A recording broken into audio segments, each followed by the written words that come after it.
చేసి మీరు వాళ్ళని చూపించండి. వద్దన్నప్పుడు మీరు రైట్. వాళ్ళకు ముద్ర సురేంద్ర నాయుడు గారు వేసినప్పుడు మాట్లాడతారు, వాళ్ళు కంక్లూడ్ ఇష్టం చేస్తారు. వచ్చినప్పుడు మోహన్ రెడ్డి గారు, చేస్తారు, ఇంకోటి సురేంద్ర నాయుడు గారు ఇంకోటి మాట్లాడతారు. సురేంద్ర నాయుడు గారు, సురేంద్ర నాయుడు గారు. సార్ ఇప్పుడు మోహన్ రెడ్డి గారు చాలాసేపు మాట్లాడినాడు. దానికి అడ్డం తగలడం కరెక్ట్ కాదు. మనం డిబేట్ సురేంద్ర గారు మీరు ఒక్కటి వినండి. ఇష్టం వచ్చినట్టు మీరు నలుగురు మాట్లాడుకోవచ్చు. మాట్లాడుతున్నారు. మనం నలుగురు డిబేట్ మాట్లాడుకుని చేసేటప్పుడు మీకు అడిగిన దానికి కావాల్సినంత టైం సమాధానం ఇచ్చారు. చెప్పండి. మీ నాకు దగ్గర ఇచ్చే ఉంటే టైం తక్కువ. మీ దగ్గర కాబట్టి సమాధానం నేను లేదంటే ఆన్సర్ సమాధానం చెప్పకపోతే లేదని నేను చెప్పండి, కూర్చొని పర్వాలేదు. మనం ప్రతి అడ్డంగా మాట్లాడుకునేది కరెక్ట్ కాదు కదా. ఇప్పుడు పెద్దలు విఘ్నులైన అవునమ్మా, నాకు టైం కావాలి కదా. సజెషన్స్ ఇస్తారు. ఆ సజెషన్ తీసుకొని మీకు కూడా ఉపయోగపడుతుంది కదా. ఎందుకు ఊరికే సలహాలు ఇచ్చేటువంటి సలహాలు ఇచ్చేది బురద చల్లుతున్నారు. బురద చల్లినప్పుడు ఎట్లా తీసుకుంటారు? బురద సలహాలు ఇచ్చే బంగారం. మోహన్ రెడ్డి గారు, మోహన్ రెడ్డి గారు టైం పూర్తిగా వస్తుంది. ఆయన మాట్లాడియండి, ఆయన మాట్లాడియండి. మోహన్ రెడ్డి గారు ప్లీజ్. ఇంతవరకు సురేంద్ర నాయుడు గారు మీరు మాట్లాడండి. సురేంద్ర నాయుడు గారు ప్లీజ్. ఇప్పుడు 1,30,000 మంది సచివాలయం ఉద్యోగస్తులు ఉన్నారు, రెవెన్యూ ఉద్యోగస్తులు ఉన్నారు. వీళ్ళందరినీ ఉపయోగించుకోవాలి. 1వ తేదీ అంటే 1వ తేదీ ఏ విధంగా అయితే ముందు పింఛన్స్ వస్తున్నాయో అదే విధంగా అవ్వాతాతలకు పింఛన్ వచ్చేటట్టుగా చేయాల.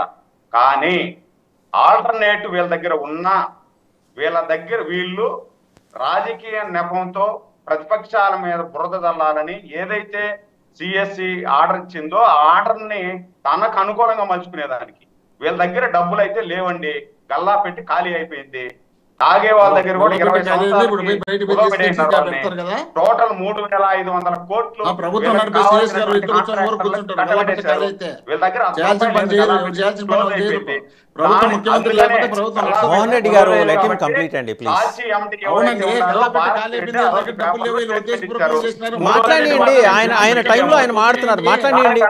దానికి అనుకూలంగా రన్నింగ్ కామెంటరీ చండాలంగా డిబేట్ వాల్యూస్ తెలుసుకోవాలి కదా. శివపార్వతి గారు మీరు ఊరుకోండి, ఆయన మాట్లాడియండి. శివపార్వతి గారు, సురేంద్ర నాయుడు గారు. రామకృష్ణారెడ్డి ఎవడండి? సజ్జల రామకృష్ణారెడ్డి మీద ప్రభుత్వం నడుస్తా ఉందా? ఆఫ్టర్ ఆల్ అతను ఒక సలహాదారు 2 లక్షలు 3 లక్షలు డబ్బులు తీసుకునేసి విచిత్రమైన సలహాలు ఇస్తూ పేదవాళ్ళ నోట్లు మట్టేస్తున్నాడు. విచిత్రమైన ఆలోచన, విచిత్రమైన ప్రతిపక్షం ఉండి, విచిత్రమైన పార్టీ నుండి విచిత్రమైనటువంటి సలహాలు ఎవరు సూచనలు ఎన్నికల కమిషన్ ఇచ్చి రాష్ట్రాన్ని భ్రష్టు పట్టించి పేదలను అన్యాయం చేసి వాళ్ళ ఉసురు మోహన్ రెడ్డి గారు ఆయన కంప్లీట్ చేయండి ప్లీజ్. నాశనం అయిపోతారు అంతే. ఆయన కంప్లీట్ చేయండి. ఇప్పుడు నాశనం అయిపోయేదానికి రెడీ అయిపోయినారండి మీరు. ఎవరైతే తెలుస్తుంది కదా. కొంచెం వెయిట్ చేద్దాం సురేంద్ర గారు, కొంచెం వెయిట్ చేస్తే ఎవరు నాశనం అవుతారు, ఎవరు ఉంటారు, ఎవరు పోతారు చెప్తారు కదా. రేపు నెల 19వ తేదీ తెలుస్తుంది కదా. ఎందుకు తొందరలో మీకు తెలిపోతుంది కదా. ఇప్పుడు మీరు నిజంగా వచ్చారంటే మీకెందుకు అంత ఆశ్చర్యపడుతున్నారు? ఊరికే నోరు ఉండాలని కదా మాట్లాడేది కాదు.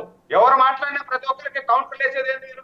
ఆయన పెట్టి ఎవరు కూడా మీరు ప్రతి ఒక్కరు ప్రభుత్వాన్ని జగన్మోహన్ రెడ్డి గారిని మాట్లాడినప్పుడు మీకు ఆన్సర్ చెప్పకుండా నేను చేతులు జగన్మోహన్ రెడ్డి ప్రభుత్వం కూర్చోవాలా? ఒకే బాటలో మీరు చెప్పినంత నిజమని నమ్మాలా? మీరు చెప్పినంత జనాన్ని పంపించాలా? నేను చేసేదాన్ని తప్పని చెప్పాలా? మీరు తప్పులు పని చేసి మీరు నిజాయితీ చెప్తే మేము ఏడవాలి కూర్చోవాలా?